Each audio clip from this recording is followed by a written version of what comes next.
రైతులందరికీ నమస్కారం. ఈ వీడియో ద్వారాగా పిహెచ్ఎస్ కంపెనీ వాళ్ళై మనకైతే 2 వెరైటీలు తేజ వెరైటీలు అయితే మనకి శాంపిల్ ఇవ్వడం జరిగింది. కంపెనీ వాళ్ళు రైతులకి ఇవ్వమని మనం కూడా రైతులకైతే ఇవ్వడం జరుగుతుంది. దీని పేరు వచ్చేసరికి తేజాలలో సారా అనే ఈ కొత్త రకం, తర్వాత స్పైడర్ 491, ఈ 2 తేజ మిరప రకాలను అయితే మనకి పిహెచ్ఎస్ కంపెనీ వాళ్ళు అయితే రైతులకు ఇవ్వమని ఇచ్చారు. మనం కూడా మనకు తెలిసిన రైతులు రోడ్డు అమ్మట ఉన్న పొలం ప్లస్ వచ్చేసరికి మిరపతోట సేద్యం చేసే అలవాటు ఉన్న రైతులకైతే మనం అయితే ఇవ్వడం జరుగుతుంది ఈ తేజ మిరప రకాలని రెండిట్లని. దీంతోపాటు మనకి ఇంద్రవెల్లి సీడ్స్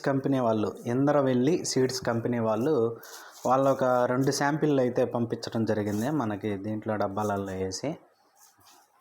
అదండి రైతు సోదరులారా, ఎవరన్నా ఇంట్రెస్ట్ ఉన్న రైతులు నాకైతే ఫోన్ చేయండి. నేనైతే పార్సిల్ అయితే వేయడం జరుగుతుంది, ఖర్చులు కూడా తీసుకోవటం అయితే జరుగుతుంది. తర్వాత చూసుకున్నట్టయితే మొలక శాతానికి కానీ వైరస్కి కానీ కాపుకి కానీ నాకు కానీ కంపెనీకి కానీ ఎటువంటి బాధ్యత ఉండదు. ఏంటంటే మీరు శాంపిల్ వేసే రైతులు కాబట్టి రైతులందరికీ నేను ప్రత్యేకంగా ప్రతి ఒక్క రైతుకి నేను చెప్తూనే ఉన్నా ఈ వెరైటీల గురించి. అదండి రైతు సోదరులారా.